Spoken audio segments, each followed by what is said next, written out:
Yes, everybody, welcome to the first official episode of Guna TV 876. All right, and listen, there could not have been a better time to start the first episode than after a 5-1 victory over the defending champions.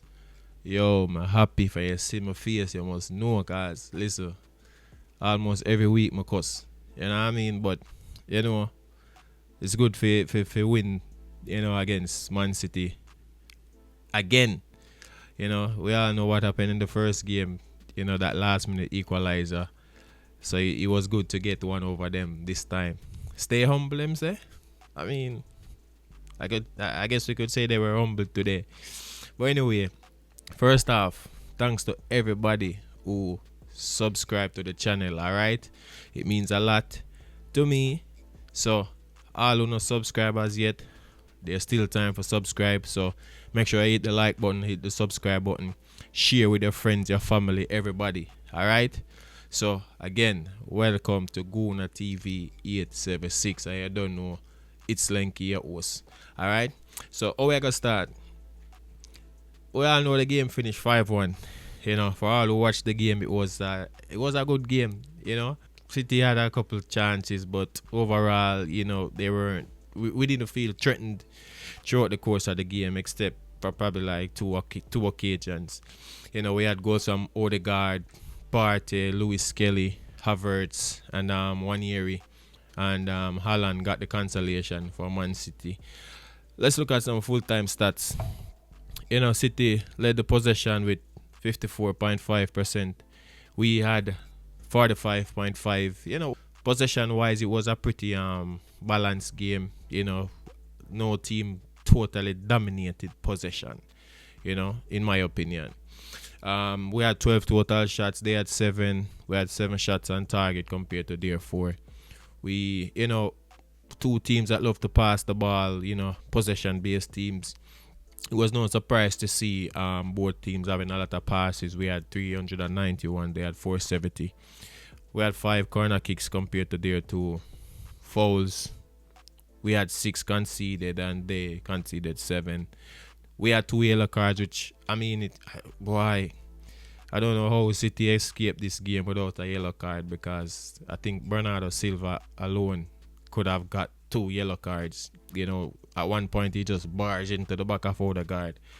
Didn't even have eyes on the ball, but we all know what's up with Arsenal when it comes on to refereeing decisions. I won't even get into that.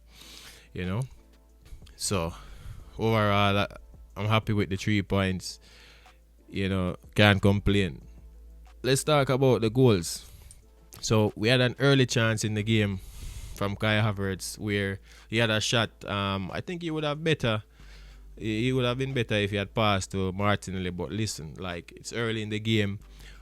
For those who played football, early in the game when that crowd behind you get yourself in a position like that, it's one thing on your mind is to just hit the back of the net. You see your name in the headlines, so can't be too hard on him. But next time, probably if he had passed to Martinelli, maybe he would have got the goal. But nonetheless, a few minutes after that, the high press again led to a mistake from Akanji, who dwelled on the ball a little bit too long, forced the error, and then we were 1-0 up by Odegaard. I think he needed that goal, just to help to boost his confidence. From he came back from injury, he has not been the Odegaard that we know, And, sometimes spectators who have never played the game, they get on players and they don't understand the psychological effects of an injury.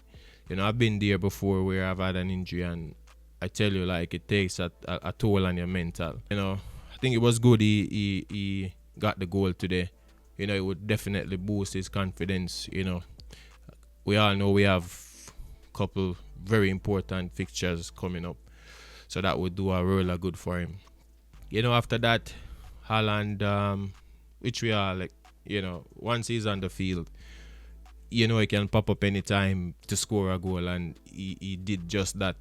I would say it was a sloppy goal to concede, but I think if we were a little bit more organized, if maybe Lewis Kelly had closed down.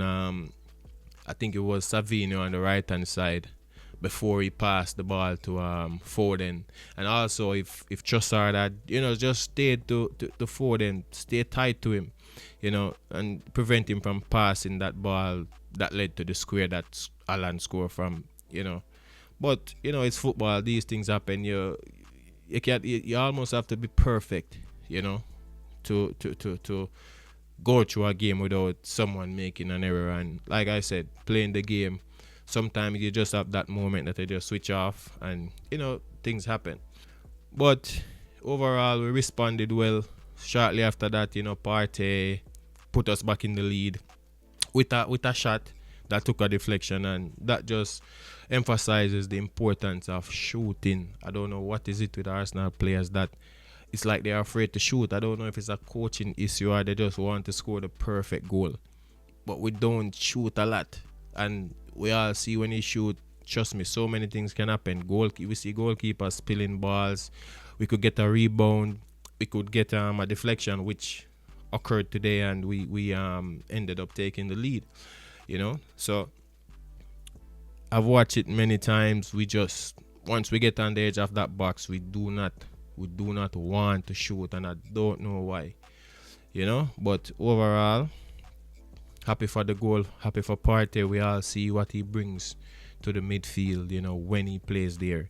The partnership he has with Declan Rice, it's one of the best in the Premier League. And you can definitely see that the team definitely misses something the moment he's not in that midfield. After all that happened with him last week with the red card and, rightfully the overturning of the decision. And it was good to see him step back in the team today, getting a goal. Again, that will do a lot for his confidence. As a youngster, I don't even know if he attends school. Maybe if he does attend school, when he goes to school tomorrow, he's probably walking on air. You know what I mean? But yeah, overall, good for his confidence. That this is just a platform for him now to just, build on. And I think it's also an opportunity for the other academy youngsters to see that, listen, you don't have to leave to have a fruitful career. There's a pathway to the first team. Just be disciplined, be focused, work hard, and it will happen. So big shout out to Lewis Kelly for your goal today. Wonderfully played, strong defensively. Going forward, he has some driving runs that, set the pace, set the tone, set the team on its way. And, again, just continue what you're doing, and only the best is yet to come for Miles Lewis Kelly. The next goal, I tell you, listen, Kai Havertz has got to be one of the most frustrating players to watch. The man's missed the easiest chances and then scores the hard ones. I don't get it. The guy got a sitter in the first half. Listen, I could be on holiday in Hawaii with my eyes closed and still score that goal. So I don't know how he managed to miss that. But, he redeemed himself in the second half by grabbing a goal that, I think cemented the victory. Because even at 3-1, City could have easily got another goal, and, then that may set some nerves in the team. But, I think that goal was the goal that really cemented the game for the victory for us. And, props to him. That again will do some good for his confidence. We all know he missed a penalty in the shootout against United. So, hopefully that will, just give him a little boost to push on. We have the midweek game against Newcastle. So let's see what happens in that game. And for me, the pick of the goals came from another academic product in Wanyeri. Man, he's scoring what seems to be becoming a trademark goal for him. It was, that's the thing with these forward players. Like, once they get the ball in the attacking third, it's one thing on their mind. shoot, and that's what I like to see in an attacking player. You know, let them say you're selfish, but shoot. One must go in. You get me? So it's good to see him coming in. You know, we know Saka has been out, and we kind of struggled for goals in some games, but it's nice to see him coming through, getting goals in games, and that again will just do a lot for his confidence going forward again. So big up to Wanyeri. Keep doing what you're doing. Keep working hard. Keep the focus. The sky's the limit. All right. Now, for me, the man of the match, I would give it to Thomas Partey. He scored a goal, and I think what he did in the middle of the park, he was calm. He kind of dictated the play. It's almost like a DJ. You're at the club, and you watch the crowd. You see what they react to. So that's how he kind of reminds me of a DJ.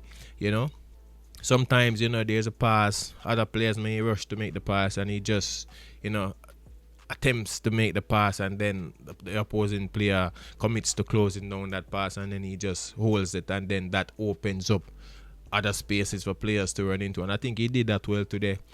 One of the goals, it was his forward pass that set Martinelli on his way, which then set up the goal for Havertz, and that just outlines the importance for me of picking the right pass going forward, because too many times we see we're in a promising positions and we just pick the wrong pass and the move just dies down. So big shout out to Thomas Partey. He was my man of the match. All right, and we all see when he's in the midfield how the team flows, everything just smooth. But I won't even talk about when he's playing that other position, believe me, because it just drives me crazy. But anyway, what does this victory mean for the title challenge? We're still second in the table behind Liverpool, who have a game in hand against, I think it's Everton in the week. It's a Merseyside derby, and we all know what happens in derby games. Form goes out the window, so anything can happen. Let's just hope Everton can get a victory, or even at least a draw, and hopefully, I say hopefully, because we also have been so inconsistent. So we have to take our games very seriously and make sure we take the points them. We are drop too much points when it matter. You get me? So we have to make sure it's a listen. We take maximum points from our games if we are supposed to win this title. Because we all see what Liverpool is doing. They are the team to beat. So we can't rely and say, okay, yeah, Liverpool, they're going to drop points. Yeah, Arsenal may drop points too. So we have to make sure we be focused and take each game at a time. And make sure we take all points. All right? Now, I want to touch on what I think is some inconsistent decisions by the referee in the game today. I mean, it didn't cost us the game, but I'm not one to wait until the thing happens to me before I speak on it. I don't think the referees are being consistent. I think too many fouls that were given against us today were then left to play on when the rules were reversed as it relates to City. I think Bernardo Silva, he should have gotten at least a yellow card. Come on. I don't get it. But you know what? We all see what happens. Yeah, they say every team receive bad cards, but I don't know. My team seem to get the most. I'm not even gonna dwell on it too much. So here's the thing now. I'm gonna do a thing called 876 Spotlight, where I just showcase things about the country of my birth, Jamaica. We all know Jamaica is a paradise. I think it's heaven. And my first, it would only be fitting that the first 876 Spotlight be placed on the place of my birth, St. Thomas, Jamaica. Don't mix up with the St. Thomas Virgin Islands, not that St. Thomas. Zima talk about St. Thomas in Jamaica, once known as St. Thomas of the East. It's a suburban parish situated at the southeastern end of Jamaica. within the county of Surrey. And it's the birthplace of Paul Bogle, one of our national heroes. An honor that was designated to him in 1969. And St. Thomas features places such as the world-renowned bath fountain, that mineral bath where the hot water is coming out of the rock. They say it's a volcano that's been there for a long time.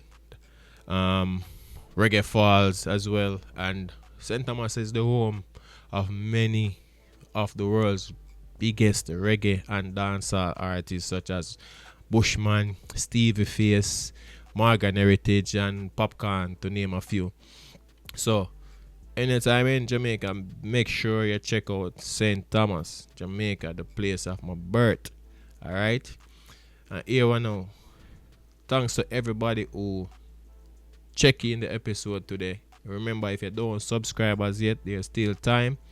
Hit the like button, hit the subscribe button, share the channel with your friends and your family, like, comment, it don't even matter. Tell me what we can improve and tell me what you like, what you don't like, and hopefully we can build this thing going forward and just make it into something enjoyable.